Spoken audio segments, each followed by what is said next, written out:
Hi, Amy. Hi, Sarah. How are you? I'm doing well. How are you? Very well. I'm glad we can do this summertime blogging heads. Yeah, me too. So I'm Sarah Posner. I'm a senior editor at Religion Dispatches, and I'm here with Amy Sullivan from Time Magazine. What's your title there? Contributing writer. Okay. So, and we've both been writing about sort of similar things lately, and we're going to talk primarily today about religion and the Republican presidential candidates. So let's start with Rick Perry and not only his prayer rally, which people have known about for a few weeks, but thanks to you and a couple of other people, some information has started to come out about meetings arranged by the televangelist James Robison, who's based in Dallas, putting together conservative religious leaders not only in support of Perry's prayer rally, but possibly in support of a Perry candidacy, although that latter point is a little less clear. Right, and it's probably worth just commenting at the beginning here that the fact that we're talking about Rick Perry and the support of religious leaders tells you a little something about the existing slate of candidates who have declared that they're running for the nomination. And we'll get to that later. But, it's interesting that there's so much activity going on around a guy who hasn't declared that he's running. And hasn't even done I may have an exploratory committee and then run. Right, and he hasn't been to Iowa, although Politica reported last week that he's been making calls to activists in Iowa. Right. But there's an outside, right, and there's an outside group, officially not connected with any campaign of Perry's. It's a 527 group organized under, Section 527 of the IRS code.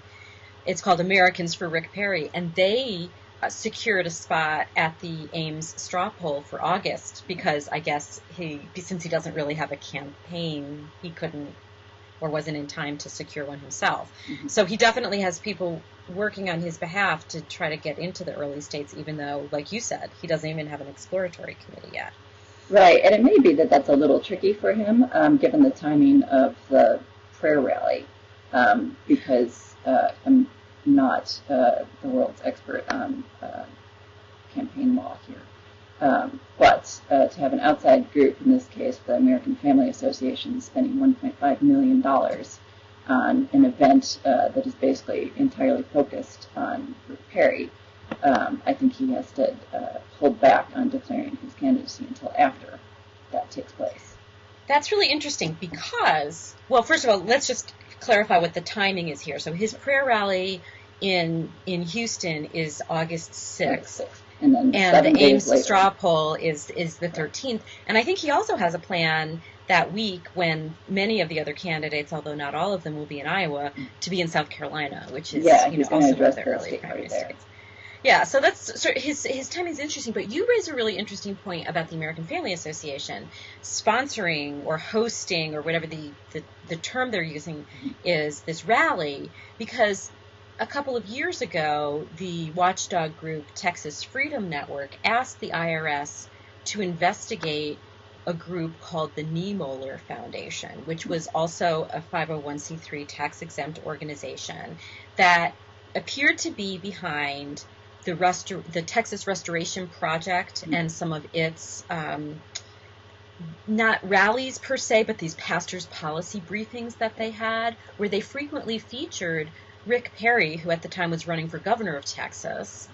And the Texas Freedom Network asked the IRS to investigate whether that constituted an illegal endorsement of Rick Perry's candidacy because the Niemöller Foundation was a 501c3 organization, and the IRS, as it often does, didn't investigate, and so basically resulted in the Niemöller Foundation being, not cleared but not investigated. It was basically, I guess, cleared.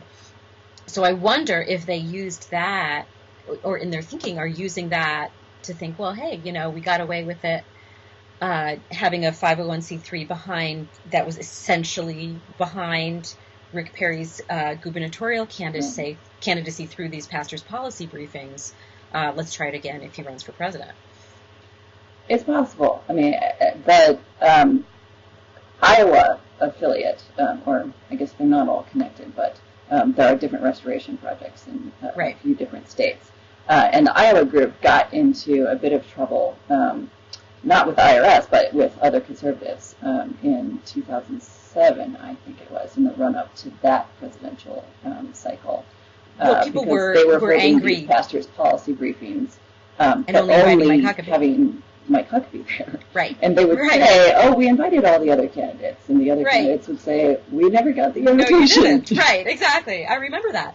And so I wonder how they're figuring to get around this time, although I do know that there was one of these restoration or renewal projects in Iowa, and they did invite the other candidates. I think that Santorum and that was back in Bachmann attended. So it's interesting. I mean, and Gingrich. But Gingrich actually had a history of attending them back in 2007 and 2008, but he wasn't running at the time.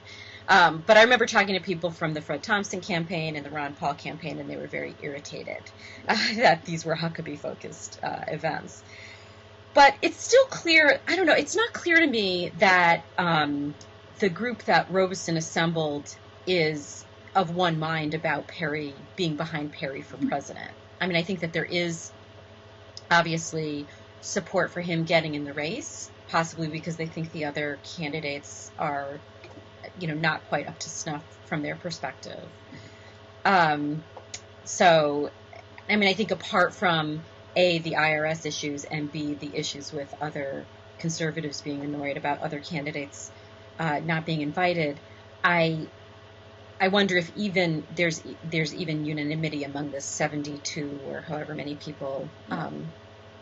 Robeson released the list last week of the people who had been. I'd be shocked if there was. Because there wasn't. We've seen, in 2008, it seemed like the religious right leaders were just all over the place in terms of who they were supporting. Pat Robertson endorsed Rudy Giuliani, just to give everybody a sense of how, in some cases, odd the Perryans were. And as you have rightly pointed out in some of your pieces, the endorsements of religious right leaders are very different in many cases from where evangelicals on the ground are leaning. And so it's important to know, just because I think it has some bearing and influence on campaigns. The fact that all of the candidates showed up to Ralph Reed's Faith and Freedom conference earlier this summer told me that there are a lot of folks in Republican campaigns who don't really know who the power brokers are in the religious conservative community, and that Ralph Reed seemed like a familiar name and seemed like a guy who you wouldn't want to turn down, but that they don't necessarily know who you want to go to get the endorsement. That said, it's worth talking about one of the guys who's been in both the Robeson meetings and on the calls, who's John Hagee, pastor in Texas, who has a very large congregation and who is quite controversial. In fact, so controversial that when he endorsed John McCain in 2008, took the McCain campaign a little while to figure out who John Hagee was, and that they didn't want his endorsement. But McCain ended up rejecting it, saying, we don't really need this guy behind us, because Hagee... But that actually made other people in the religious right really angry at McCain. It did, yeah. It gives you a sense of kind of where some of the factions are here, but also what some of the challenges are for a Republican candidate who wants to kind of court some of these guys, but needs to be careful about the distance. And so far, Rick Perry has no distance between him and John Hagee. No, or him and Ron Parsley, sort of similar situation. In terms of who people are supporting, Hagee is definitely the person who is pushing a Perry candidacy and trying to encourage everybody else to get behind it. Well, he's been a Perry supporter for a long time. Right. He has given money to Perry's gubernatorial campaigns, and so, and it's funny that you bring him up. I want to talk about him a little bit more, but I have this book. You can't see it because you can't see me, but you can only hear me. But I'm holding up this book that John Hagee wrote in 2000. It's called God's Candidate for America. It was an endorsement of George W. Bush. But I want to come back to Hagee because this is a really interesting story about, McCain rejecting him, yet candidates in this election cycle not seeming to care about the fact, Republican candidates not seeming to care about the fact that McCain had rejected him. But what about Don Wildman and the American Family Association? I mean, they are the host of this prayer rally that Perry is taking the lead on. And, they've put out some of the most outrageous, anti-gay, anti-Muslim rhetoric in over the past year or so. Brian Fisher, who is their director of public policy, I guess is his title, but his main activity appears to be this radio show that he hosts for them on American Family Radio. He routinely compares gay people to Nazi stormtroopers. He says that, Muslims should be deported. They shouldn't be allowed to immigrate here. I mean, the list is very long. I gave a little flavor of it. I don't have all of the quotes at my fingertips. I mean, this on a very basic level, doesn't this seem rather shocking that someone who is getting ready to run for president is so firmly associating themselves with an organization which is so blatantly bigoted towards so many different Americans? Well, and a very divisive organization too. Right. Isn't that going to be a problem for Perry? I mean, setting aside the support from John Hagee, I mean, do you think that the American Family Association support is going to be a problem from that standpoint? I think it should be a problem. Right, but will it? No, just saying that, one of the things I noticed right after he announced the prayer rally, which is called the Response, was that the Republican governor of Georgia immediately made clear that he wouldn't be attending. And it's assumed, he's also the chair of Gingrich's campaign in Georgia. Right. But it's assumed that one big reason is that the American Family Association, which one of their most popular or favorite activities is to launch boycotts against companies. And in this case, they've been urging people to boycott Home Depot because Home Depot has sponsored some same-sex partner benefits, right? Yeah, well, and they've participated in some gay rights parades, and that's upset the folks over at the AFA. But it turns out Home Depot is headquartered in Atlanta, and the Republican governor of Georgia is too excited about an organization that's trying to financially hurt one of the biggest employers in Georgia. So, already you've got people who aren't too keen on what these folks are doing before you But that get seems to more like a what they're political saying. calculation as opposed to a principled opposition to the AFA's bigotry. Or not. Yeah, but I guess I'm saying that that's the type of divisive organization they are. So even before you get to independent voters who might be turned off by some of the stuff the group says, just the way that they act and the efforts they choose to get behind tend to put people off. And you've got a lot of big corporations located in a lot of major states who they've gone after. So even for just purely selfish reasons, there are some politicians who aren't going to want to get behind them. But, it is really surprising to me that Perry has just wholeheartedly associated himself with folks like John Hagee or groups like the American Family Association, because usually you'd want to at least have a pretense of, holding them at arm's length while, you've got your other arm slung around their shoulders. And that's not the kind of politician he is. It's not who he's been in Texas at all. He's almost every time I read about Rick Perry, I think all the fears people had about Bush are the fears that a lot of liberals had about Bush, and that he was, this politician intent on forming a theocracy and, just breaking down walls between separation of church and state. All of that is true with Rick Perry. Right. And he's kind of, Bush magnified. And he's frankly in the same position that Bush is or was in 2000 in terms of why people are looking to him. If we remember in 99, the religious right was kind of in the same position. They were excited about Gary Bauer, who people may now have forgotten ever ran for the nomination. But Gary Bauer was never going to win, even if he was one of theirs. So then they got kind of excited about John Ashcroft because he was also kind of a very devout conservative Christian, even if he was Assemblies of God, which wasn't the mainstream of these folks. But John Ashcroft also didn't have a chance.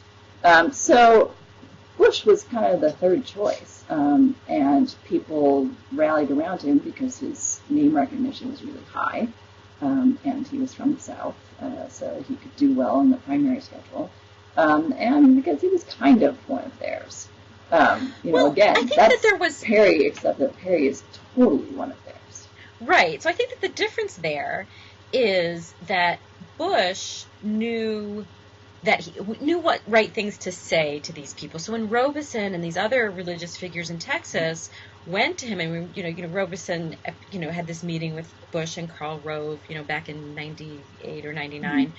And, so Bush knew what things to say to them, and then they could say, okay, he said the right things, he said the right things about his personal faith or about his belief in Jesus, and so we'll bless his candidacy, and they kind of knew that he would also get the blessing of the Wall Street part of the party, so they felt like that would come together. And then, in 2008, one of the problems with Huckabee, even though a lot of the religious right figures really did like him, including, Don Wildman, who's now, hosting the Rick Perry thing.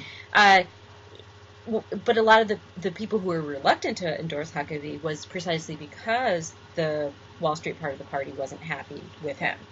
And so I think that they're looking at the field now, like you said, and they're not seeing somebody who satisfies all of those things. Yeah. But it's almost like Rick Perry didn't get the memo about meet quietly with these people and, reassure them in private that, you've got them on your mind when you're making policy, and, talk about your personal faith with them in private, but don't make this big splash of it, because then, if you make it to the general election, everybody's going to remember that you were on the stage with Don Wildman and Brian Fisher and, whoever else he's going to have on stage with him. So it's kind of weird to me, because it's the Republicans spent a couple of decades putting this strategy together, this sort of Doug Weed, Bush family strategy. Doug Weed was, the Bush family's, evangelical advisor. This strategy of like cultivating many, many different types of religious people from different religious traditions, and doing it kind of quietly and politely and not in people's face so much, so that they would be satisfied, and then like you're still good when you get to the general election. I just wonder why Perry didn't get that memo. It's just kind of odd to me. Yeah, I think there are two things going on. One is Perry has been in Texas politics now 3 times as long as Bush was. And I think that has an effect. I think Bush was there for a short enough period of time that he was still kind of oriented to the national scene.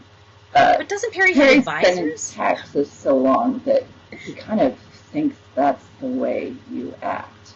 And what roles in Texas politics rolls nationally, which obviously doesn't. But the second thing I think is more relevant, which is, trying to think of a nice way to put this.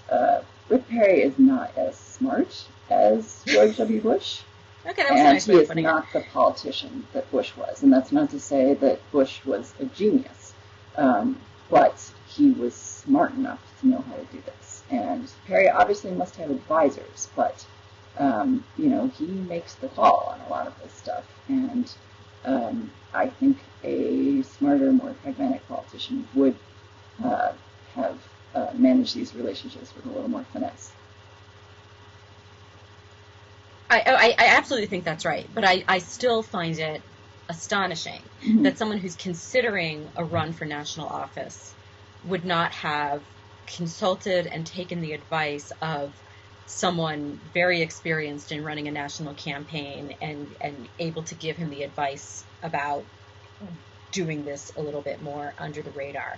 However, in a way, all of that said, in a way, it's a good thing, that he's doing it very publicly. In a way, it's very transparent, and so we know exactly, who he's cavorting with and who he's cultivating relationships with. So I think we can thank him for that transparency. Right. Well, and just in the realm of total speculation here, there's been some reporting recently that Perry and Bush are not on the best of terms. And Perry has definitely engaged in some somewhat harsh criticism of Bush and his record. And there are a lot of social conservatives who feel that Bush had a lot of potential for them and really didn't come on strong in courting them, but yes, didn't deliver. And so, I could see Perry kind of taking Bush advice and dismissing it, thinking, well, but you didn't really come through for these guys. If I want them really in my corner, I can't go halfway. Right. I mean, in a way, though, I just, maybe even if he wasn't taking advice from Bush veterans, just from somebody with... anybody, yeah.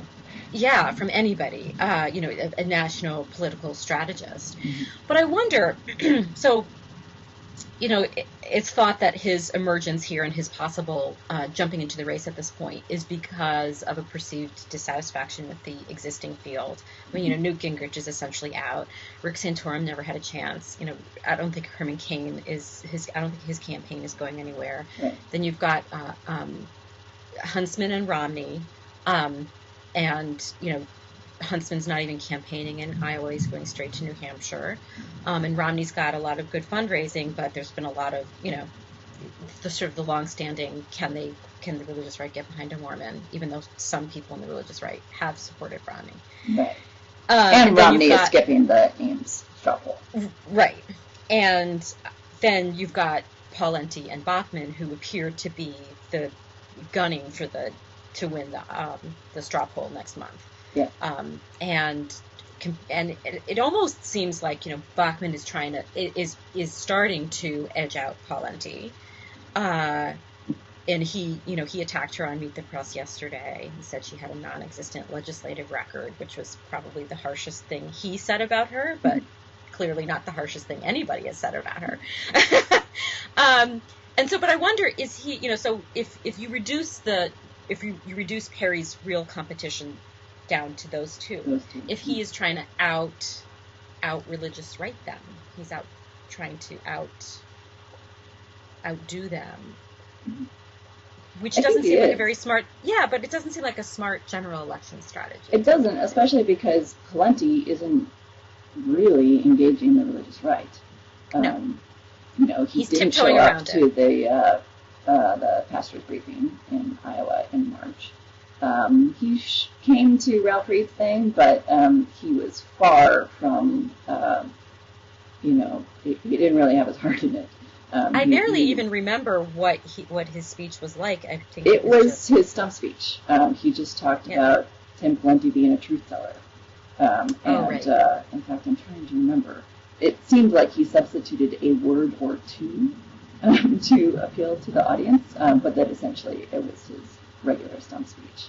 He and Bachmann goes to a with church the audience. of Leif Anderson, who right. just announced that he's stepping down. He's retiring. Right. So he's already kind of more in the orbit of a somewhat, I don't want to say more moderate, but, Leif Anderson and some of the folks on the NEE board are of a different ilk than the people on the Robeson meetings. Absolutely. And so it's just an entirely different group that Pawlenty has been talking to and in the same circles as. But also it's just his approach, too. Yeah. I mean, so he's just not as, I don't want to say he's not as dogmatic, because I think he is, but he's not as sensationalistic in his rhetoric. Yeah, he's definitely not red meat. And exactly. Or even, he's not even good at the dog whistles that maybe some people don't understand, but the base does understand. Mm-hmm. I don't even think he does that. I'm not sure he knows the dog whistles, actually. Yeah, like I think that to the base, Bachmann comes across as one of them. She's kind of like the Huckabee of 2012, right? Because she just comes across to the base as she speaks our language, she understands us, she's one of us. Mm-hmm. As Huckabee used to like to say when he was campaigning in 2008, I'm not speaking to you, I'm speaking from you. Yeah. And I think that a lot of people, not everybody, views her that way. Mm-hmm. Well, she was definitely the star at the Ralph Reed conference. Yeah. You know, the number of standing ovations she got and loud applause. And, she just knew how to work the crowd because she was one of the crowd. Exactly. So, so I get the sense that even if Perry, at first I thought that Perry doing this thing on just a week before the straw poll was dissing the straw poll. But then I started to think that no, the strategy is that this is his way of campaigning for the straw poll without going to Iowa. Well, and it maybe even renders the straw poll a little less relevant if you can say, well, Romney's not even there. And even if Bachmann ends up winning, Perry just had all this attention, and he's obviously, not shrinking from the religious right and social conservatives. So what really ends up being the barometer of social conservative thought and fervor? Right. Maybe it's aims, but maybe it's a number of things. And right. Kind of make but let's cycle back to what we were talking about earlier, was that, the extent to which the rank and file voter takes their cues from some of these leaders that are going to be helping with or at or supporting Perry's prayer rally. Because I think that for the national media, I think that there's that for a lot of reporters, there's just like, oh, so Don Wildman or whoever else appears to be supporting Rick Perry, so therefore all these people will just say, oh, well, that's who I'm supporting because this guy I like is supporting him. But I think that just like a lot of the Republican strategists don't know who the power brokers are, I think for a lot of rank and file evangelicals, they either don't know who the power brokers are, or they like a bunch of different people that they see on TV, and they're going to make up their own mind. So it's like they might say, oh, yeah, like I like Don Wildman, or I like this person or that person, and they were at the Rick Perry prayer rally, but you know what? I really like Michele Bachmann, or I really like Tim Pawlenty, he really connected with me. And so in the end, that may matter less. It might help Bachmann that she's in Iowa and not, campaigning. Although, will the straw poll be taken as seriously given that, she was essentially campaigning against Pawlenty? Mm-hmm. And I guess, there's the little bit of the Ron Paul factor, which we forgot to factor in. Well, we'll hear from the Paul supporters. I think you're right that I don't think Don Wildman or John Hagee or any of these guys are going to necessarily move the votes of people on the ground. I do think that who they decide to get behind could be important to some campaigns. So, for instance, if it becomes clear to Bachmann that some of the big names aren't going to get behind her in terms of helping her out with their lists, which could be really useful for fundraising, then that, is a calculus she has to deal with. The same with Pawlenty. I don't buy the idea that he has until the straw poll to do well or he'll have to drop out. We have awfully short memories sometimes in the post-war, because at this point in 2007, John McCain's campaign was in total disarray, and people were, counting the days until he dropped out. Right. So I don't buy any of that. But, I also don't think that it will be irrelevant to Pawlenty's calculations who some of these big names are deciding to get behind. Right. In fact, it's probably far less relevant than the campaign will make it. But again, I think it has a special influence, an outsized influence for some of these folks. Yeah, I would agree with that. And, remember that, in 2007, Huckabee kind of came out of nowhere and came in second in the straw poll, and then ended up winning the Iowa caucuses, and then ended up losing.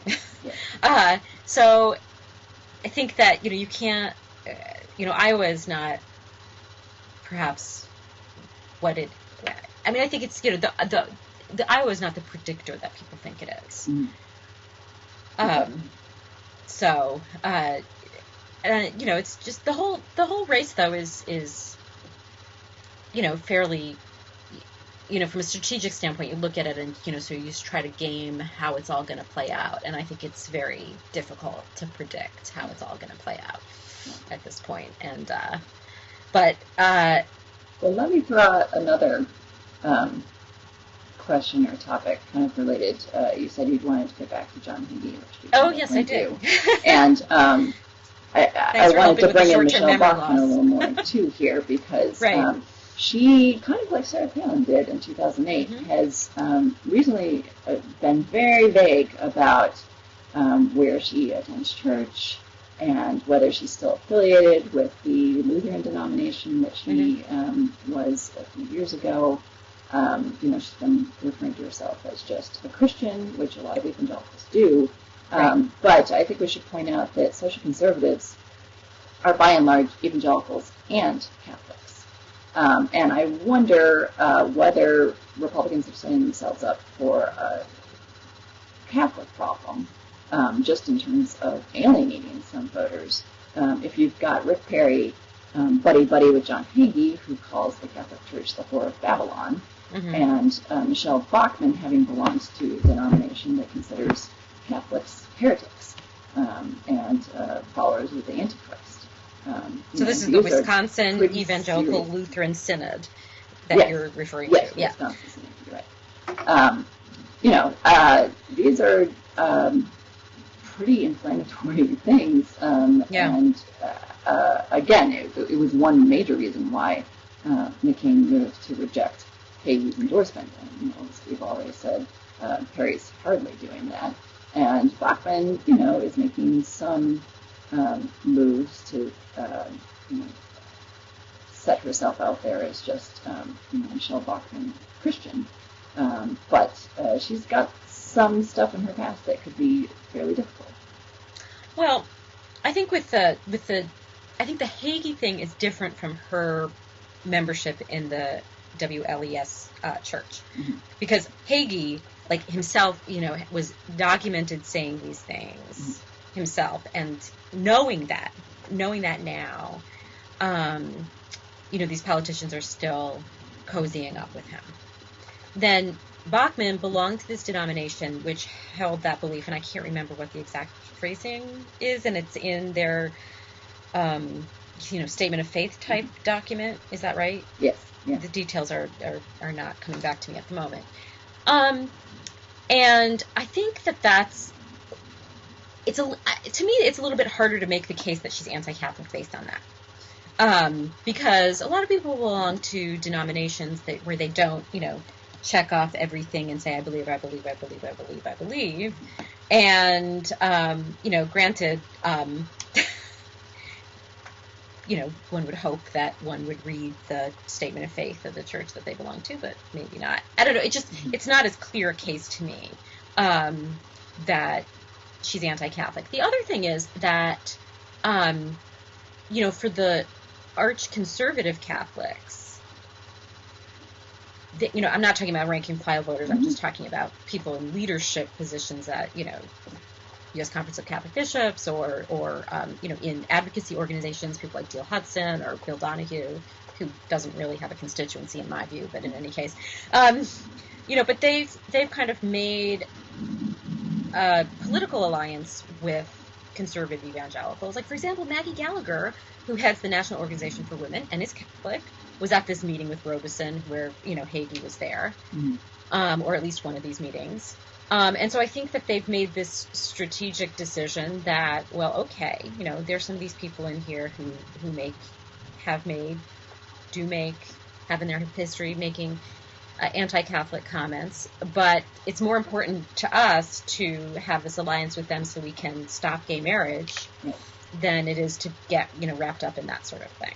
It's true. But I don't know if that's made true. That alliance, Donahue, I at least give credit for going after everybody, whether he's supposed to lay down his arms and let John Hagee by. He was one of the most vocal who was really upset. In fact, I think he was one of the people who actually publicized. He was largely responsible for publicizing the anti-Catholic comment that and I suspect he would do the same for Bachmann. So he could make life difficult for some of those folks. As you say, he doesn't really have a constituency, but producers like bringing him on TV, and he could repeat those things over and over and over again. And, right. He could make it difficult for Bachmann to respond. But on the other hand, she could always say that, well, I don't go to that church anymore. Yes. And we don't know why she doesn't go to that church anymore. She's never said. So I actually went there. I was in Minneapolis. They said they moved away, but they moved like 8 miles down the road. Yeah, I mean, I was there. I actually went there. I went to a Sunday morning service when I was in Minneapolis a few weeks ago.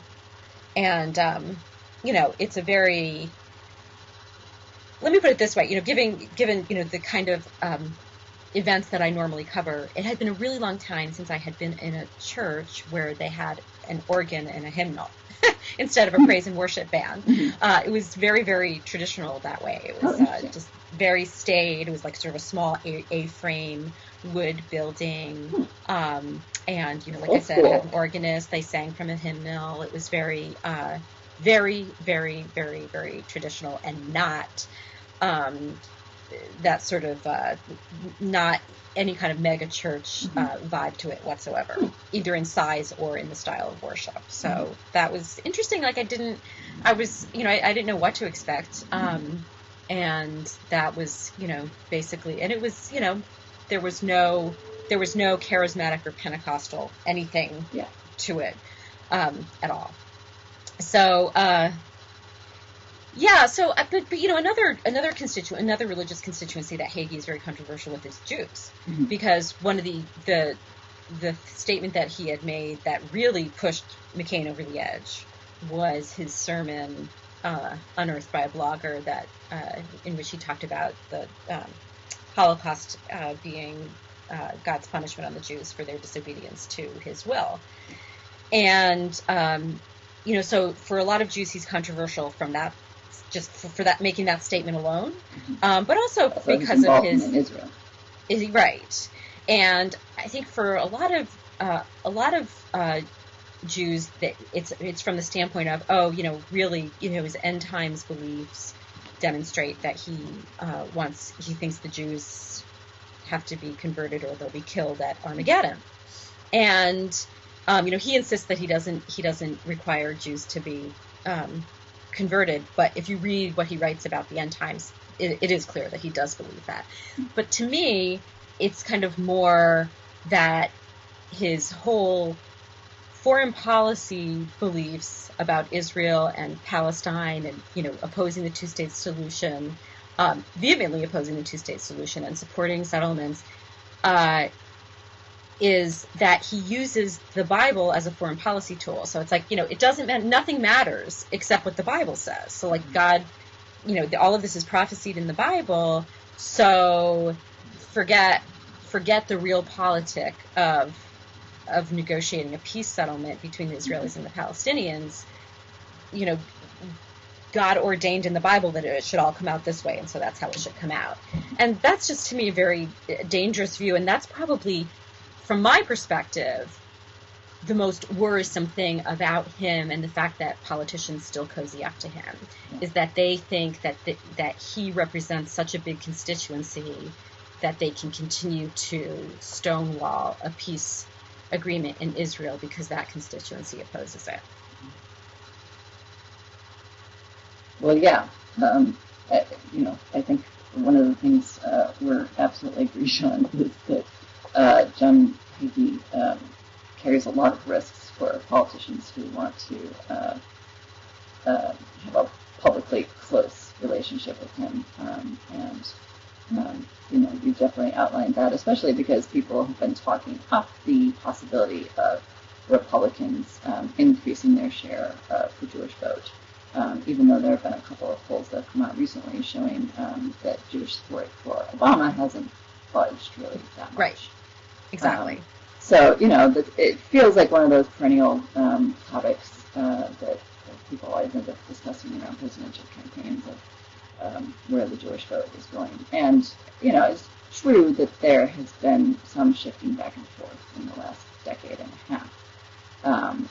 But I'm not sure that this is actually as big an issue for next year as is sometimes portrayed. Right. A bigger one may be the Hispanic vote. I think the Hispanic vote or the Catholic vote, yeah. Hmm? The Hispanic vote and or the Catholic vote. Yes, although, I guess I bring up Hispanics because obviously I always feel ridiculous when I talk about the Catholic vote. Since right. they're 25% of the voting population. And I think within that, the Hispanic community is a really interesting one. And Hispanic evangelicals as well have been voting much more down the line with Republicans, but still are up for grabs. I think it is. But they're a much smaller contingency than, or much smaller constituency than Latino Catholics. It's true, but I was interested to see in your piece on the Robeson meetings that Sam Rodriguez is one of the people who's involved, because as you pointed out, he was on the Obama Advisory Council for the Faith-Based Office. He's somebody who's brought in a lot to kind of be the conservative, but he's Hispanic, and we get along with him for Democrats. And yet he has been really active in the religious right, and appears to be active going into this campaign season as well. Yes, he wasn't on Obama's advisory council, I don't think, but he has been brought to the White House for more informal advice. He was at some of the meetings. Yeah, you're right. Yeah, and it's interesting. I think, back in 2008, I thought that he was a little bit more movable on this stuff, or at least he appeared to me. I mean, I remember interviewing him in 2008 around the time of the Republican National Convention, and he complained to me about this was his word, xenophobia at the RNC. And so I thought, okay, here's somebody who might have some conservative beliefs on some of these social issues, right? Mm-hmm. But is kind of uncomfortable with the Republican Party. Right. And then, after Obama gets elected, sometimes he gets invited to the White House on, say, immigration stuff, or I think mainly immigration stuff, trying to get, a religious coalition to back immigration reform. Mm-hmm. But then, he'll show up at these religious right meetings and talk about how, the healthcare reform bill is like the spirit of Herod, and, implying that, people who want healthcare reform are the equivalent of someone who would want to kill the baby Jesus.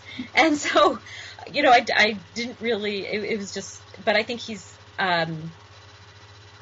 more of late being in the past 1 to 2 years, more firmly put himself in the religious right camp than he had, I think, before 2008. But I don't know how much sway he actually has, because I actually think the numbers of churches that he says his organization represents is overstated. And, I think that, like we said before, they're very much outnumbered by Latino evangelicals are outnumbered by Latino Catholics, and it may be only in a few states where the vote of Latino evangelicals would actually, turn the vote, maybe Florida, Texas, California, New York, maybe. So I don't know, that doesn't, it'll be interesting, but I don't, I think that he's an interesting character. it'll be interesting to see how he positions himself down the line. Well, we have a few minutes to go before we wrap up, and I wanted to throw out there a wild card question, but let me know if it's unfair and we can change topics.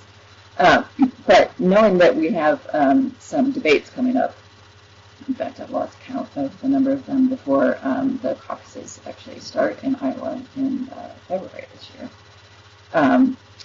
I wanted to get your thoughts on what would actually be a useful question to throw at the candidates to get kind of a sense of where they actually are on either church-state issues or kind of, what the line is for them.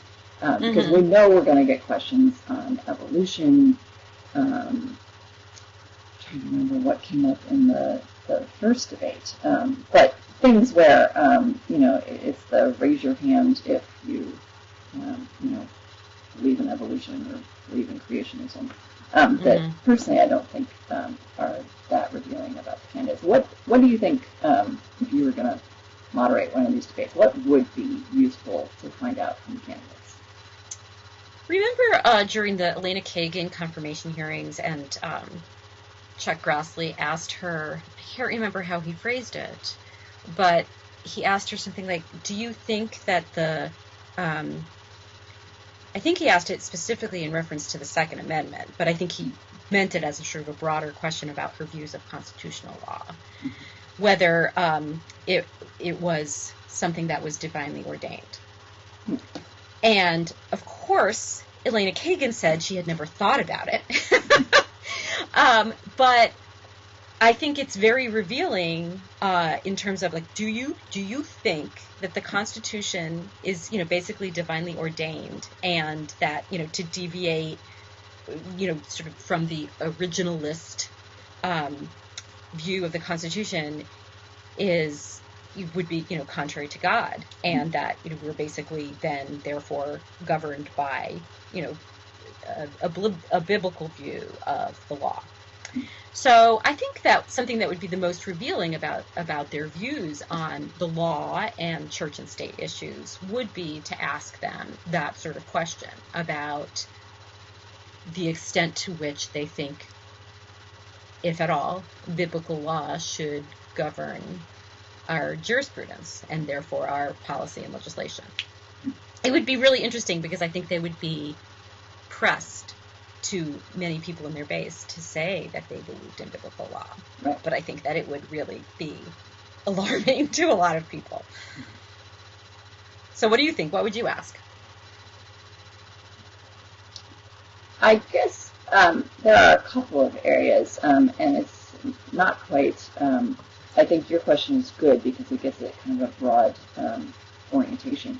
But because the question of banning Sharia from use in U.S. courts has been raised by a lot of the candidates, one of the things I would like is to have them pushed on that and to say, do you support laws to ban Sharia from consideration in things like arbitration cases?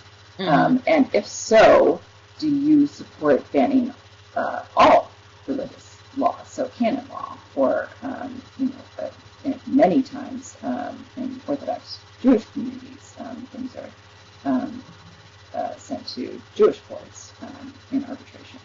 And in Christian contexts, I think they need to be pressed on,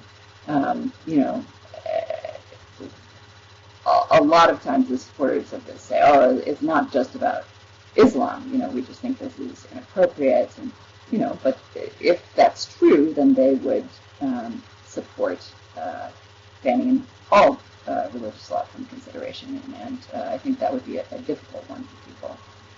The other one, I think that's a good question. It's going to be an issue again, and I think some of these guys should be forced to make a statement in black and white instead of being wishy-washy on this, is, do you think Barack Obama is a Christian? And not, well, he says he is, which is the answer that people give most often. But yes or no, do you think he is? this is a man who attended the same church in Chicago for 20 years. So, was he a Christian? Right. Was he a Christian when he was? Well, I think they don't think that. I think a lot of them don't think that church is a real Christian. Right. Christian. Well, I'm doing air quotes here. Real Christian church. Have to say that then. Yeah. That was the case that Glenn Beck was making last exactly August when he had his big rally. Well, Amy, when you and I run a debate for the Republican presidential candidates, we'll ask them all these questions, right? Absolutely, because I have to think we would be at the top of the list for potential moderators. The campaigns would look at that and totally sign off. Right, exactly. Well, this was a good conversation. I enjoyed it. Yeah, it's good to talk to you. Okay, take care. Hopefully we'll talk again soon. You too. Bye-bye. Thanks.